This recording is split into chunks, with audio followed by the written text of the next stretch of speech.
ഇടുക്കിയിലപ്പുറത്ത് അവിടെ ഒരു സ്കൂളുണ്ട്. ആ സ്കൂൾ അപ്ഗ്രേഡ് ചെയ്ത് തന്നെ ഞങ്ങൾക്ക്. അദ്ദേഹത്തിന് പുറകെ കിടന്നപ്പോൾ അവിടുത്തെ MLA ഇരിക്കൂർ MLA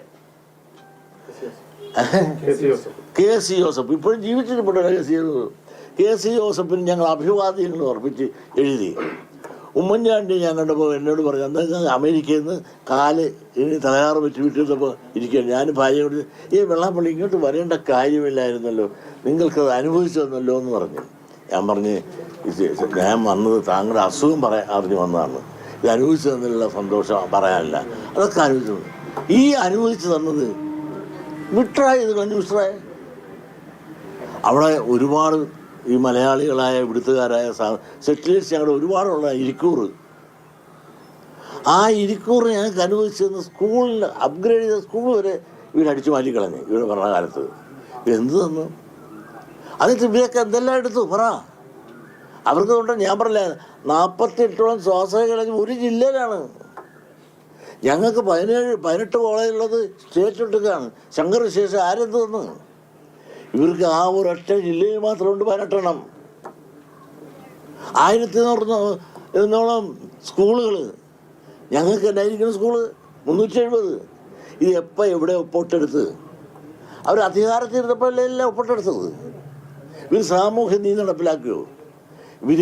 ഇവിടെ ഭരണത്തിൽ കയറിയപ്പോൾ അവരുടെ വകുപ്പാക്കി മാറ്റില്ലേ? അതുകൊണ്ട് തന്നെയല്ലേ അന്ന് ഇന്നത്തെ പ്രതിപക്ഷ നേതാവ് വരെ എതിർത്തിട്ടില്ലേ? അവിടെ ഇരുന്ന് മന്ത്രി പ്രഖ്യാപിച്ചു, വകുപ്പ് പ്രഖ്യാപിച്ചു ചെയ്തില്ലേ? അപ്പോൾ ഈ വകുപ്പും മന്ത്രിയൊക്കെ പ്രഖ്യാപിച്ച് എവിടെ മലപ്പുറത്ത് നിന്ന് പ്രഖ്യാപിച്ചില്ലേ? ഇവിടെ ജനാധിപത്യമാണ് മനസ്സിലിരിക്കുന്നത്. വിൽപ്പെട്ട ചിലരെല്ലാം പ്രസംഗിച്ചല്ലോ. ദുബായിൽ പോയി 9.5 കൊല്ലം കഴിഞ്ഞ് ഞങ്ങളുടെ സാമ്രാജ്യം സ്ഥാപിക്കും, 9.5 കൊല്ലം നഷ്ടപ്പെട്ടു, അതെല്ലാം കൂടെ കക്കാങ്ങി ഇനി ഞങ്ങൾ എടുത്തിരിക്കും എന്നൊക്കെ ഇത്തരം വർഗീയ വിദ്വേഷം ഭവിക്കുന്ന എന്തെല്ലാം പ്രസംഗം നടത്തി. എന്നിട്ട് ആ ഒരു ചാനലും ചർച്ചയിലില്ല. വെള്ളാപ്പള്ളി നടത്തി അങ്ങനെയല്ല. ഞങ്ങൾ മതസൗഹാർദ്ദമാണ്.